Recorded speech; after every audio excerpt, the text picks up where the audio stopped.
Hi hello ನಮಸ್ಕಾರ friends, ಎಲ್ಲರೂ ಹೆಂಗಿದ್ದೀರಿ? ನಾವು ರಮ್ರಿ ನೋಡ್ರಿ. ಟೈಮ್ ಈಗ ರಾತ್ರಿ 5 ಗಂಟೆ ಆಗ್ಯದ್ರಿ. 5 ಗಂಟೆಕನೇ ಇದೆ ಇವತ್ತು. ಯಾಕಪ್ಪ ಅಂದ್ರೆ ಇವತ್ತು ಶಿವರಾತ್ರಿ ಅಮಾವಾಸ್ಯೆ ಅಲ್ರಿ.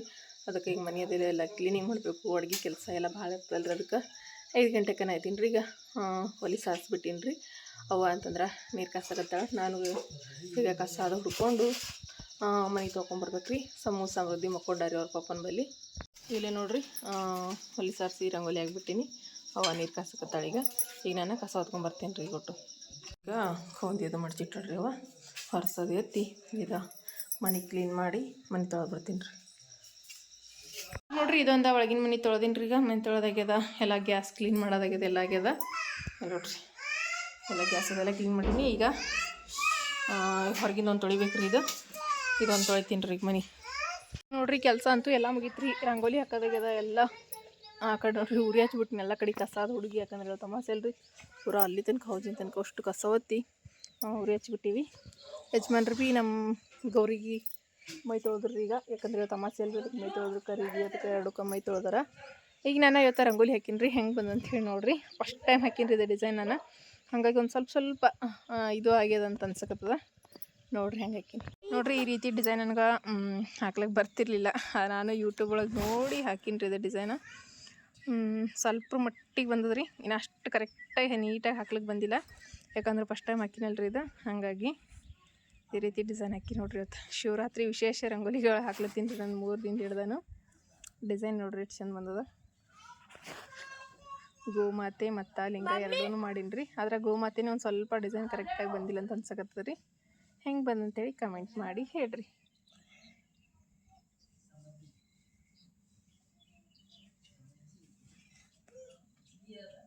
ಈಗ ನೋಡ್ರಿ ಫ್ರೆಂಡ್ಸ್, ಜಳಕ ಅದೆಲ್ಲ ಐತ್ರಿ. ಈಗ ಅವ್ವ ಅಂತಂದ್ರೆ ನಾಷ್ಟಕ್ಕಂತಂದ್ರೆ ಒಂದಿಷ್ಟ ಸುಸ್ಲಾ ಮಾಡ್ಯಾಡ್ರಿ. ಮತ್ತು ಬ್ಯಾಳಿ ಕುದ್ಲಿಕ್ಕೆ ಹಾಕ್ಯಾಡ್ರಿ. ಹೋಳ್ಗೆ ಮಾಡ್ಬೇಕಲ್ರಿ ಇವತ್ತು. ಅದಕ್ಕೆ ಬ್ಯಾಳಿ ಕುದ್ಲಿಕ್ಕತ್ತವ. ಈಗ ಸಮೂ ಭೀ ರೆಡಿ ಆಗೇನ್ರಿ. ಸಾಲಿ ಅದ ರೀ ಒಂದು ಇವತ್ತು. ಸಾಲಿ ಸುಟ್ಟಿ ಕೊಡಿದ್ರತ್ ನಾವು ಮಾಡಿದ್ರೆ ಸಾಲಿ ಸುಟ್ಟಿ ಇಲ್ರಿ, ಒಂದು ಸಾಲಿ ಅದ ರೀ. ಅದಕ್ಕೆ ಒಂದು ಟಿಫನ್ಗೆ ಅಂತೇಳಿ ಒಂದಿಷ್ಟು ಸುಸ್ಲಾ ಮಾಡ್ಯಾರ. ಮತ್ತು ನಮಗೂ ಎಲ್ಲರಿಗೂ ಒಂದಿಷ್ಟ ಸುಸ್ಲಾ ಮಾಡ್ಯಾಡ್ರಿ ಅವ್ವ. ಈಗ ದೇವ್ರ ಪೂಜೆ ಮಾಡ್ಬರ್ತೀನಿ ರೀ. ದೇವ್ರ ಪೂಜೆ ಮಾಡಿ ಚಾ ಕೊಡ್ತೀನಿ ರೀ. ಈಗ ನೋಡ್ರಿ, ನಮ್ಮ ಸಮೂಹ ಬಿಟ್ಟು ಬಂದ್ರಿ. ವ್ಯಾನ್ ಬಂತು, ಅವನಿಗೆ ಕಳಿಸ್ತೀರಿ. ಸಾಲಿಗೆ ಹೋದು ನಾವು ಸುಸ್ಲಾ ಮಾಡ್ಯಾಡ್ರಿ ಅವ್ವ. ಒಂದು ಸ್ವಲ್ಪ ಸುಸ್ಲಾ ತಿಂತೀನಿ ರೀ. ದೇವ್ರ ಪೂಜೆ ಅದೆಲ್ಲ ಆಗ್ಯದ. ಈಗ ಹೂರ್ಣ ಅರಿಬೇಕು ರೀ. ಒಳ್ಳದೆಲ್ಲ ತೊಳೆದಿಟ್ಟು ಬಂದೀನಿ. ಈಗ ಹೂರ್ಣ ಅರಿತೀನಿ ರೀ ನಾಷ್ಟ ಮಾಡಿ. ನೋಡಿರಿ, ಒಂದು ಸ್ವಲ್ಪ ಬದ್ನಿಕಾಯಿ ಮತ್ತು ಒಂದು ಸ್ವಲ್ಪ ಕೊರಿಬೇವ ಒಯ್ದು ಕೊಡ್ತೀನಿ ರೀ. ಅವಾಗ ಕಟ್ಟಿನ ಸಾರು ಮಾಡಿರ್ತಾಳೆ ಮತ್ತು ಬದ್ನಿಕಾಯ್ದ ಪಲ್ಯ ಮಾಡ್ತಾಳ್ರಿ. ಒಂದು ಸ್ವಲ್ಪ ಕೊರಿಬೇವ ಬದ್ನಿಕಾಯಿ ಒಯ್ತೀನಿ ರೀ. ಒಂದು ಗಿಡ ಬದ್ನಿಕಾಯಿ ಗಿಡ ಅದ ರೀ. ಮಸ್ತ್ನಾಗ್ಯಾರ ಬದ್ನಿಕಾಯಿ. ಕೊರಿಬೇವ ಗಿಡ ನೋಡಿರಿ ಚಂದಾಗ್ಯದ. ಇದು ಒಂದು ಸ್ವಲ್ಪ 1-2 ಕಡ್ಡಿ ತೊಗೋತೀನಿ ರೀ. ತೊಳ್ಕೊಂಡು ಕಿಸೆ ತೊಗೊಂಡು ಹೋಗ್ತೀನಿ. ಬದ್ನಿಕಾಯಿ ಕೊರಿಬೇವ ಫ್ರೆಶ್ ಆಗಿದ್ದಿದ್ದ ಕೊರಿಬೇವ ಅದ. ಕೊರಿಬೇವ ತೊಗೊಂಡೇನಿ ರೀ. ಬದ್ನಿಕಾಯಿ ಒಂದಿಷ್ಟು ಆಗ್ಯಾವ ನೋಡಿರಿ.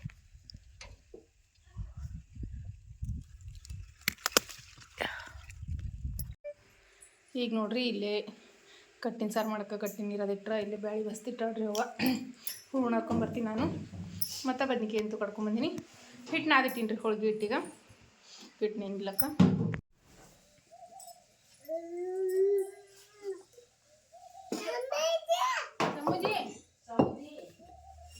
ಪ್ಯಾಂಟ್ ಹಾಕೊಂಬ, ಪ್ಯಾಂಟ್ ಅದು ಬಿಡು. ಪ್ಯಾಂಟ್ ಹಾಕೊಂಬ, ಅದಿರ್ಲಿ ಅಲ್ಲೇ ಹೋಗ್ನಿ, ಅದಿರ್ಲಿ. ಈಗ ನೋಡ್ರಿ, ಹೂರ್ಣ ಅರಿತೀನಿ ರೀ. ಅಡವಾಳ ಹಾಕ್ತೀರಿ ಅಂತ ಹೂರ್ಣ ರುಬ್ತೀನಿ. ನನಗೆ ಕಲ್ಬುರ್ಗಿ ಹೋಗಿ ಬಳೆ ಹಾಕೊಂಬರಕ್ಕೆ ಇವತ್ತು ಹೋಗ್ಬೇಕಂತ ಅನ್ಕೊಂಡೀನಿ ರೀ. ನೋಡಮ್ಮ ಹೋಳ್ಗೆ ಅದು ಮಾಡಿದ್ಮೇಲೆ ಏನಾಗ್ತದೆ.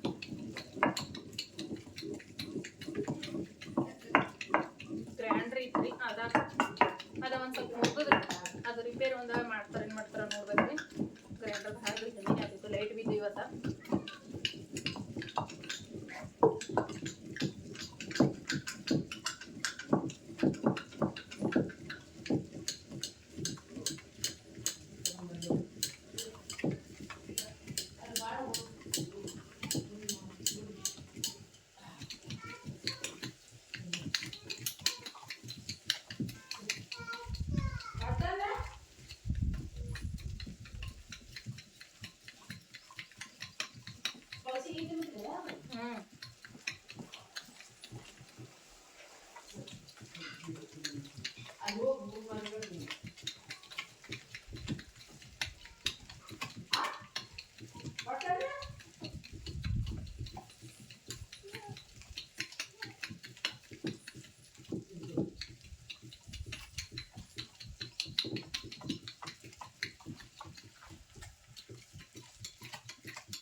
ಹಂಗಂತ ಈ ಹೋಳಿಗೆ ಹಂಚಿಗೆ ಮಾಡಿದ್ರೆ ಹೋಳಿಗೆ ಯಾಕಂದ್ರೆ ಇದು ಸಣ್ಣಾಗಿ ಬರ್ತೀರಿ ಎಲ್ಲ ಕಡೆಗೆ. ಹಂಚಿಗೆ ಸ್ವಲ್ಪ ಎಣ್ಣೆ ಹೊಡೆದ ಹೋಳಿಗೆ ಹಾಕಿದೆವು ಅಂತಂದ್ರೆ ಪಟ್ಟ ಅಂತ ತೆಗಿಬೇಕು.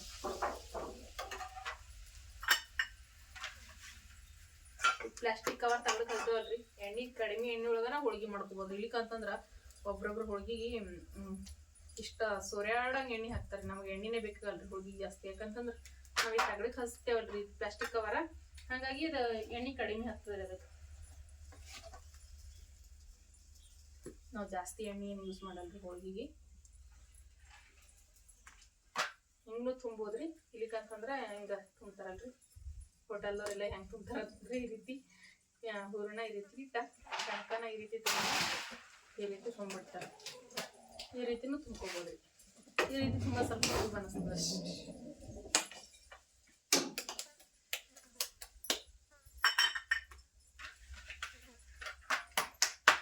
ಹೋಳಿಗೆ ಮಾಡೋದಂತಂದ್ರೆ ನಂಗೆ ಭಾಳ ಇಷ್ಟ ನೋಡ್ರಿ. ರೊಟ್ಟಿ ಮಾಡೋಕ್ಕಿಂತ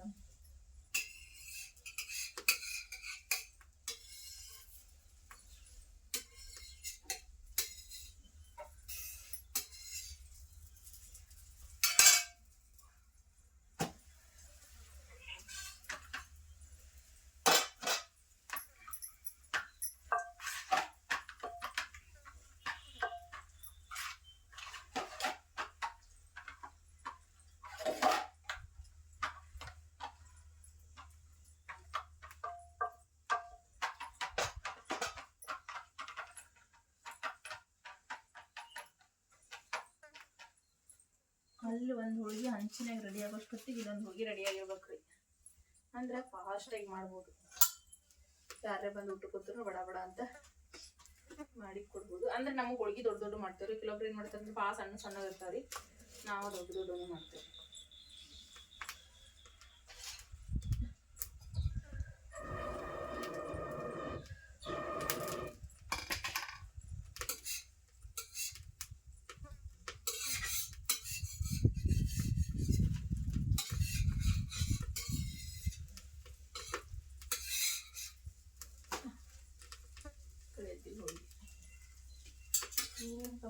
ಗಾಳಿ ಗಾಳಿ ಉರಿ ಹಾಕ್ತಾರೆ. ಗಾಳಿ ಒತ್ತಡ ಹಾಲ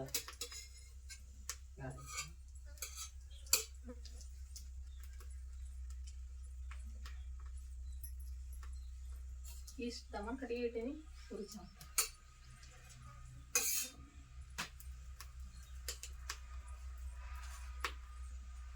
ಹೋಳಿಗೆ ಅಂತೂ ಭಾಳ ಕಳ್ಳಗೆ ನೋಡ್ರಿ.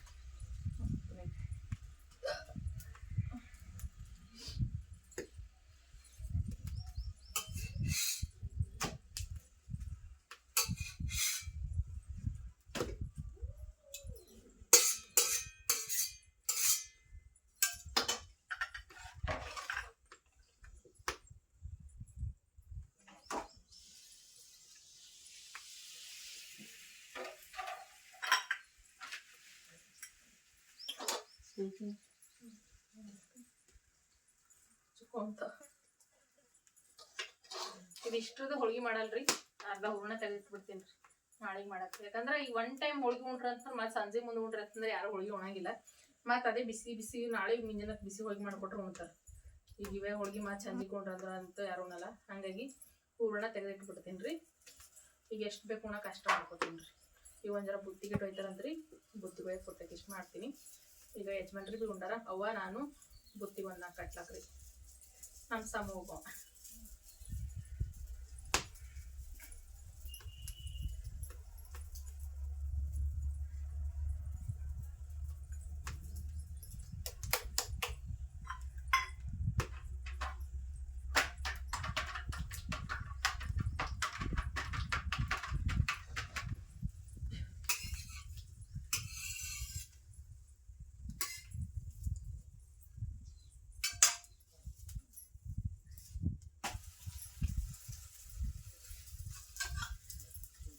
ಈಗ ಗುರಿ ಚಲೋ ಆಗ್ತಾವ.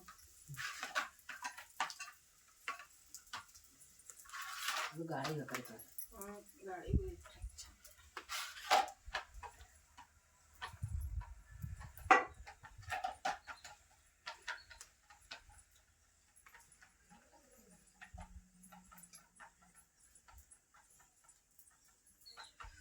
ಹೋಳಿಗೆ ನೋಡ್ರಿ ಎಷ್ಟು ಮಸ್ತ್ ಪುಗ್ಗ ಬಂದಿದೆ ಇದಕ್ಕೆ.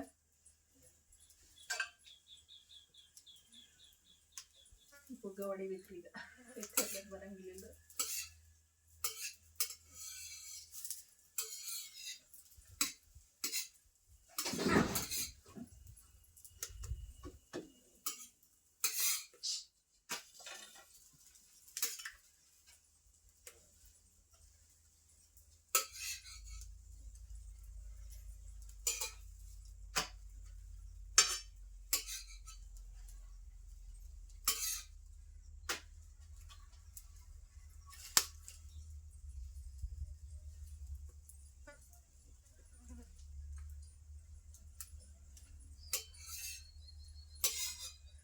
ನೋಡ್ರಿ ಎಷ್ಟು ಸೂಪರ್ ಆಗಿ ಬಂದಿದ್ರು ಹೋಳಿಗೆ.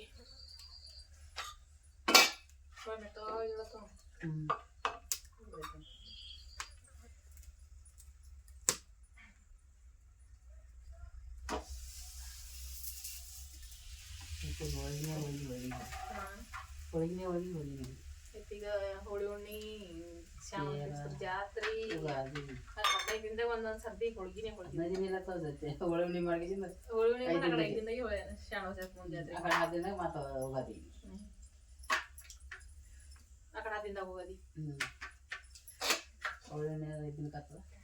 ದಿನ ಹೋಗದಿ ಸಾಕಿ.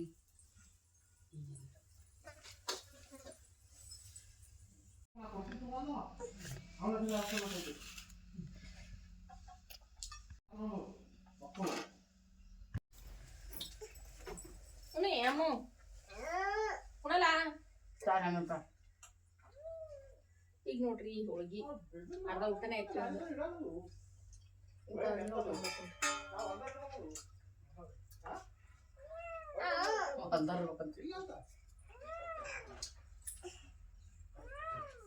ಆಟ ಉಪ್ಪನ್ ಬಂಬು ಇದು ತಗೋಬೇಕು.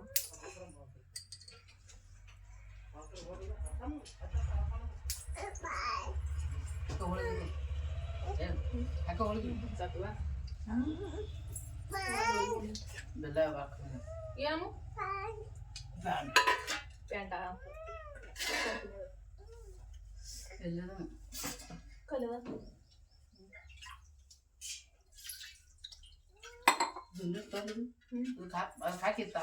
ಬದ್ನಿಕಾಯಿ ನಾಚೋತೀನಿ.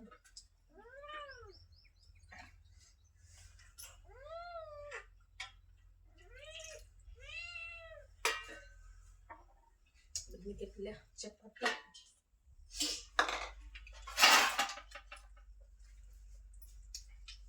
ಹೋಳಿಗೆ ಊಟ ಮುಗೀತು. ಬದ್ನಿಕಾಯಿ ಪಲ್ಯ, ಚಪಾತಿ ರೀ.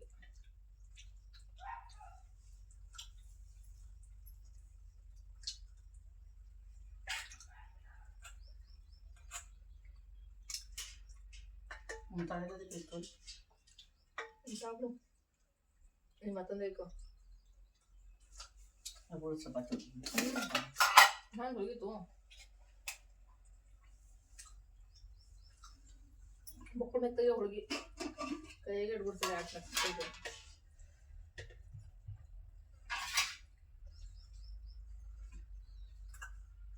ಏನ ವಾರ ಹೋಳಿ ಮೇಲೆ ಐತ ಅನ್ಸತ್ತಿದ್ಪ. ಅನ್ನ ಸರ ಬದ್ನಿಕಾಯ್ದ ಕೈ ಇಲ್ಲ. ಹಾಲು ಹಾಕೋಣಂಗಿಲ್ಲ ಹೋಳಿಗೆ. ಹೋಳಿಗೆ ಹಾಲು ಹಾಕೋಣಂಗಿಲ್ಲ. ಹಾಲು ಹಾಕ್ಲಿ ಮುನ್ನೆಸು ಹಾಲು ಹಾಕ್ತೀನಿ ಅದ್ರ ಬೇಡ.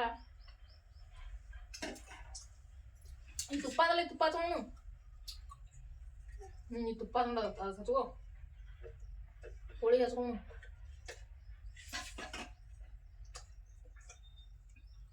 ಹೋಳಿಗೆ ಹಚ್ಕೋ ತುಪ್ಪ ಅಲ್ಲ. ಈಗ ನೋಡ್ರಿ ಫ್ರೆಂಡ್ಸ, ಊಟ ಆಯ್ತು. ಊಟ ಮಾಡಿ ಸುಮ್ಮ ಕೂತಿದ್ದೆವು. ಬಟ್ಟೆ ಅಂತೂ ನಾನು ಮೊದಲೇ ಹೋಗೋದಕ್ಕಿನ್ರಿ ಇವತ್ತು ಮುಂಜಾನೆ 8 ಗಂಟೆಕನ. ಯಾಕಂದ್ರೆ ಹೊರಗೆ ಭಾಳ ಬಿಸಿಲಾಗ್ಯದ್ರಿ. ಮುಂಜಾನೆ ಹೋಗಿದ್ದೀನಿ. ಅಡುಗೆ ಅದು ಆಮೇಲೆ ಮಾಡ್ಕೊತ ಕೂತ್ರೆ ಮೊದಲು ಬಟ್ಟೆ ಹೋಗಿ ಹಾಕಿದ್ದೆ. ಮತ್ತು ರೀ ಇವತ್ತು ನಾನು ಅಡುಗೆ ಮಾಡ್ಬೇಕು ಅಂದ್ಕೊಂಡಿದ್ದೆ ಬೇರೆ ರೀ. ಇವತ್ತು ಅಡುಗೆ ಮಾಡಿದ್ದೆ ಬೇರೆ. ಯಾಕಂತಂದ್ರೆ ನನಗೆ ಭಾಳ ಹುಗ್ಗಿ ಉಣ್ಬೇಕಂತ ಆಸೆ ಆಗಿತ್ತು. ಹುಗ್ಗಿ ಮಾಡ್ಬೇಕಂತ ಅಂದ್ಕೊಂಡೆವು. ನಮ್ಮ ಯಜಮಾನ್ರಿಗೆ ತರ್ಲಾಕ್ ಬೇಡಿದ್ರಿ, ತೊಗೊಂಬರ್ಬೇಕಂತಂದ್ರಿ ಅವ್ರು. ಆದರೆ ನಿನ್ನೆ ಹೋಗಿ ಅವು ಅಂದ್ರೆ ಇಲ್ಲೇ ಒಳ್ಳದ ರೀ ಅದೆಲ್ಲ ಕುಟ್ಬೇಕಂತ ಅಂದ್ಕೊಂಡ್ರೆ ಅದೇನಂತಾರೆ ರೀ ಒಣಕಿ ಇಲ್ರಿ ನಂಬ್ಲೆಕ್ಕ. ಮನೆಗೆ ಕುಟ್ಲಾಕ ಗೋಧಿ ಬಿ ಅವ ಒಳ ಬಿ ಅದ ಆದರೆ ಒಣಕಿರ್ಲಿಲ್ಲ ಗೋಧಿ ಕುಟ್ಟಾಕ ಹಂಗಂತೇಳಿ ಮಾರ್ಕೆಟ್ಲಿಂದ ತರ್ಬೇಕಂತೇಳಿ ಅಂದಿರಿ ಯಜಮಾನ್ರು. ಅಲ್ಲಿಂದ ತರ್ತೀನಿ ಬ್ಯಾಡ ಅಂತೇಳಿ ಅಂದಿರಿ. ಕಬ್ಬು ಕಡಿಯೋರು ಒಂದು ಬಂದಾರ್ರಿ ಹೊಲದಾಗ, ಅಲ್ಲಿ ಸುಲ್ತಾನ್ಪುರ ಹೊಲದಾಗ ಕಬ್ಬು ಕಡಿಗತ್ತಾರ ರೀ. ಹಾಗಾಗಿ ಅವ್ರಿಗೆ ಕಲಬುರ್ಗಿ ಹೋಗ್ಲಕ್ಕ ಹಸಕೈತ್ರಿ ನಿನ್ನೆ. ಹಾಗಾಗಿ ನಿನ್ನೆ ಗೋಧಿ ತರೋದು ಅಲ್ಲಿಲ್ರಿ ಅವ್ರಿಗೆ. ಅದಕ್ಕೆ ಇನ್ನೇನ ಶರಣಬಸವೇಶ್ವರ ಜಾತ್ರೆ ಬತ್ರಿ ಸನಿ ಅವಾಗ ಮಾಡಿದ್ರೆ ಆಯ್ತು ಗೋಧಿ ಹುಗ್ಗಿ ಅಂತ ಅನ್ಕೊಂಡೇನಿ ರೀ. ಯಾಕಂದ್ರೆ ನನಗೆ ಗೋಧಿ ಹುಗ್ಗಿ ಉಣ್ಬೇಕಂತೇಳಿ ಬೇಕಾಗಿತ್ತು ರೀ. ಭಾಳ ಆಸೆ ಆಗಿತ್ತು ನನಗೆ ಗೋಧಿ ಹುಗ್ಗಿ ಉಣ್ಬೇಕು, ಹಾಲು ತುಪ್ಪ ಹಾಕ್ಕೊಡಂತೇಳಿ ಭಾಳ ಬಯಕೆ ಆಗಿತ್ತು. ಅದು ಮಾಡ್ಬೇಕಂತ ಅಂದ್ಕೊಂಡಿದ್ದೆ. ಈ ಸರ್ತಿ ಅಂತೂ ಈಡೇರಲಿಲ್ಲ. ಶಿವರಾತ್ರಿ ಹಬ್ಬಕ್ಕೆ ನಾನು ಬಯಸಿದ ಬಯಕೆ ಅಂತೂ ಈಡೇರಿಲ್ಲ. ಅದಕ್ಕೆ ಶರಣಬಸವೇಶ್ವರ ಜಾತ್ರೆಗೆ ಮಾಡ್ತೀನಿ ರೀ. ಅಲ್ಲಿ ತನಕ ಒಣಗಿ ತರಿಸಿ ನಾನು ಮನೆಗೆ ಕುಟ್ಟಿ ಮಾಡ್ಬೇಕಂತ ಅಂದ್ಕೊಂಡೇನಿ ರೀ. ನೋಡಂಬ್ರಿ ಏನಾಗ್ತಂತೇಳಿ ಜಾತ್ರೆ ತನಕ. ಈಗ ಹೋಳಿಗೆ ಅಂತೂ ಉಂಡೆವ್ರಿಗೆ ಹೋಳಿಗೆ ಹಾಲು ತುಪ್ಪ ಹಾಕ್ಕೊಂಡ ಊಟ ಅಂತೂ ಆಯಿತು. ಏನಮ್ಮ ಮತ್ತು ರೀ ಫ್ರೆಂಡ್ಸ, ನಿನ್ನೆ ಎಲ್ಲರೂ ಭಾಳ ಅಂದ್ರೆ ಭಾಳ ಚಲೋ ಸಪೋರ್ಟ್ ಮಾಡಿದ್ರಿ ನನಗೆ. ಓಮ್ಮ ಏನು ಫೋನಾ ಬ್ಯಾಟ್ರಿ ಬಿದ್ದು ಉಣ್ತಿಗೆ ಅಜ್ಜಿಗೆ ತೆಗೆಸು. ನಿಮ್ಮ ಕಮೆಂಟ್ಸ್ ಎಲ್ಲ ಒಬ್ಬೊಬ್ರು ಕಮೆಂಟ್ಸ್ ನೋಡಿ ನನಗೆ ಭಾಳ ಅಂದ್ರೆ ಭಾಳ ಖುಷಿ ಆಯ್ತು ರೀ. ಇಷ್ಟು ಜನ ನನಗೆ ಸಪೋರ್ಟ್ ಮಾಡೋರು ಇದ್ರಿ. ಆ ಥರದ ಕಮೆಂಟ್ ಒಂದು ಕಮೆಂಟ್ ಬಂದ್ರೆ ನನಗೇನಾಗಂಗಿಲ್ಲ ರೀ. ಆ ಥರದವ್ರ ಎಲ್ಲೋ ಒಬ್ರ ಅವರ ಮನುಷ್ಯರೇ ಆಗಿಲ್ಲದೆ ಇದ್ದವರು ಹಾಕ್ತಿರ್ತಾರೆ ಆ ರೀತಿ ಕಮೆಂಟ್ಸ. ನೀವು ನನಗೆ ಇಷ್ಟು ಸಪೋರ್ಟ್ ಮಾಡಿ ಎಷ್ಟು ಒಳ್ಳೊಳ್ಳೆ ಕಮೆಂಟ್ ಹಾಕಿರೋ ಒಬ್ಬೊಬ್ರು ಅಂತಂದ್ರೆ ನಿಮ್ಮೆಲ್ಲರ ಕಮೆಂಟ್ ನೋಡಿ ನನಗೆ ಭಾಳ ಅಂದ್ರೆ ಭಾಳ ಖುಷಿ ಆಯ್ತು ರೀ. ನನಗೆ ಇಷ್ಟು ಜನರು ಪ್ರೀತಿ ಗಳಿಸಿದೀವಲ್ಲ ಅದಕ್ಕೆ ಭಾಳ ಖುಷಿ ಆಯ್ತು ರೀ. ಯಾಕಂತಂದ್ರೆ ಯಾರಾದರೂ ಬಿಗರ್ ನೆಂಟ್ರು ಇದ್ರೂ ಸಮೇತ ಅಷ್ಟೊಂದು ಧೈರ್ಯ ಅಷ್ಟೊಂದೆಲ್ಲ ಹೇಳ್ತಾರೋ ಇಲ್ಲೋ ಗೊತ್ತಿಲ್ಲ. ಆದರೆ ನೀವು ನನಗೆ ಅಷ್ಟು ಪ್ರೀತಿ ತೋರಿಸಿ ಕಮೆಂಟ್ ಮುಖಾಂತರ ಎಲ್ಲನೂ ತಿಳಿಸಿದ್ದೀರಿ. ಅಷ್ಟು ಚಂದ ಅದು ಕಮೆಂಟ್ಸ್ಗಳು ಬರ್ದಾರ್ರಿ. ಹೇಳೋಕ್ಕಾಗಂಗಿಲ್ಲ ನನಗೆ, ಅಷ್ಟು ಒಳ್ಳೊಳ್ಳೆ ಕಮೆಂಟ್ಸ್ ಮಾಡಿರಿ ಎಲ್ಲರೂ. ಮತ್ತು ಅದ್ರಾಗ ಫೋನ್ ಭೀ ಹಚ್ಚಿ ಮಾತಾಡ್ರಿ, ಬೇಜಾರು ಮಾಡ್ಕೊಬೇಡ್ರಿ ಅಂಥೇಳಿ ಎಲ್ಲರೂ ಹೇಳಿದ್ರಿ. ಭಾಳ ಅಂದ್ರೆ ಭಾಳ ಖುಷಿ ಆಯ್ತು ರೀ ನನಗೆ. ಯಾಕಂತಂದ್ರೆ ನನಗೆ ಒಂದು ಸ್ವಲ್ಪ ಏನಾದರೂ ಈ ರೀತಿ ಆದಾಗ ಯಾಕಮ್ಮ ಈ ರೀತಿ ಆದಾಗ ಇಷ್ಟೊಂದು ಪ್ರೀತಿ ಕೊಟ್ಟ ಧೈರ್ಯ ಕೊಡ್ತಿರಲ್ರಿ. ನನಗೆ ಭಾಳ ಅಂದ್ರೆ ಭಾಳ ಖುಷಿ ಆಯ್ತು ರೀ ಫ್ರೆಂಡ್ಸ. ಏನು ಬೇಕು ನಮ್ಮ ಸಮೃದ್ಧಿ ಯಾಕೋ ಒಳ್ಳಗತ್ತಾಳ್ರಿ. ನಿಮ್ಮೆಲ್ಲರೂ ಒಂದೊಂದು ಕಮೆಂಟ ನನಗೆ ನೋಡಿ ಭಾಳ ಭಾಳ ಖುಷಿ ಆಯ್ತು ರೀ. ಎಲ್ಲ ಬೇಜಾರು ಮಾಡ್ಸೋಯ್ತು ರೀ ನನಗೆ. ವಾ ಏನು ಬೇಕು ಸಮೂ ಬಂದ ನೋಡಲಿ ಕಲ್ಬುರ್ಗ ಮತ್ತು ಬಂದಿಲ್ಲ. ಹೀಗಾಗಿ ದುಕಾನ್ಗೆ ಹೋಗೋ ಟೈಮ್ ಆಗಿದ್ರಿ. ಅದಕ್ಕೆ ಉಯ್ ಮಾಡಕತ್ತಾಳ್ರಿ ಆಕಿ. ಓ ಹೋಗಮ್ಮಂತ. ಭಾಳ ಟ್ಯಾಂಕ್ಸ್ ರೀಪ್ಪ ಎಲ್ಲರಿಗೂ. ನಾನು ಎಷ್ಟು ಟ್ಯಾಂಕ್ಸ್ ಹೇಳಿದ್ರು ಕಡಿಮೆ ರೀ. ನನಗೆ ಇಷ್ಟೊಂದು ಸಪೋರ್ಟ್ ಮಾಡಕತ್ತಿರಲ್ರಿ. ಇದೇ ರೀತಿ ನಿಮ್ಮೆಲ್ಲರ ಸಪೋರ್ಟ ಪ್ರೀತಿ ಆಶೀರ್ವಾದ ಸದಾಕಾಲ ಇರಲಿ ಅಂತ ಕೇಳ್ಕೊತೀನಿ ರೀ. ಅವರೇನೋ ಆ ರೀತಿ ಕಮೆಂಟ್ ಹಾಕಿದ್ರು. ಈಗ ಯಾರಾದರೂ ನಮಗೆ ಬೇಕಾದಷ್ಟು ಆಸ್ತಿ ಅಂದರೆ ನಮ್ಮ ರೊಕ್ಕಿನ ಬೆಲೆ ನಡಿತೀವಿ ಅನ್ನೋರ್ಗೂ ಸಮೇತ ಯಾರೂ ನಿಮ್ಮ ಬೆಲೆಗೆ ರೊಕ್ಕ ಎಷ್ಟು ಅದ, ನಿಮ್ಮ ಹೊಲ ಎಷ್ಟು, ನಿಮ್ಮ ಮನೆ ಎಷ್ಟು ಅಂತ ಯಾರೂ ಕೇಳಕ್ಕೆ ಹೋಗಂಗಿಲ್ಲ ರೀ. ನಿಮ್ಮ ಮಕ್ಕಳು ಎಷ್ಟು ಮಂದಿ ಹರಾರಿ ಅಂತ ಕೇಳ್ತಾರೆ. ಎಲ್ಲರೂ ರೋಡಿಗೆ ಹೋಗ್ತಿರ್ಬೇಕಾದ್ರೆ ಭೀ ಎಷ್ಟು ಮಂದಿ ಹಾಕೋರೆ ನಿಮಗೆ ಮಕ್ಕಳು ಅಂತ ಕೇಳ್ತಿರ್ತಾರೆ. ಅಂಥದ್ರೊಳಗೆ ಆ ರೀತಿ ಎಲ್ಲ ಮಾತಾಡೋರಲ್ರಿ ಅವ್ರೇನು ಮನುಷ್ಯರೆಲ್ಲ ಬಿಡ್ರಿ. ಅದಕ್ಕೆ ನೀವೇ ಉತ್ತರ ಕೊಟ್ಟಿರಿ. ಎಲ್ಲರೂ ನೀವೇ ಹೇಳಿರಿ. ಓ ಅಮ್ಮ ನೀವೇ ಹೇಳಿರಿ ಅವ್ರಿಗೆ. ಅದು ಕಮೆಂಟ್ ಮುಖಾಂತರ ತಿಳಿಸಿರಿ ಅವ್ರಿಗೆ. ನೋಡಿ ಅವ್ರಿಗೆ ಸರಿಯಾಗಿ ಬುದ್ಧಿ ಬಂದಿರ್ತಂತ ಅಂದ್ಕೊಂಡಿದ್ದೀನಿ ರೀ ನಾನು. ಥ್ಯಾಂಕ್ಸ್ ರೀ ಎಲ್ಲರಿಗೂ. ಮತ್ತೊಮ್ಮೆ ಎಲ್ಲರಿಗೂ ಥ್ಯಾಂಕ್ ಯು ಸೋ ಮಚ್ ರೀ ಫ್ರೆಂಡ್ಸ. ಇದೇ ರೀತಿ ನಿಮ್ಮೆಲ್ಲರ ಪ್ರೀತಿ ಸಪೋರ್ಟ್ ಆಶೀರ್ವಾದ ಸದಾಕಾಲ ನಮ್ಮ ಈ ಬಡ ಕುಟುಂಬದ ಮೇಲೆ ಇರಲಿ ಅಂತ ಕೇಳ್ಕೊತೀನಿ ರೀ. ಎಲ್ಲರಿಗೂ ನಮಸ್ಕಾರ ರೀ. ಮತ್ತು ಶಿವರಾತ್ರಿ ಹಬ್ಬದ ಹಾರ್ದಿಕ ಶುಭಾಶಯಗಳು ರೀ ಎಲ್ಲರಿಗೂ.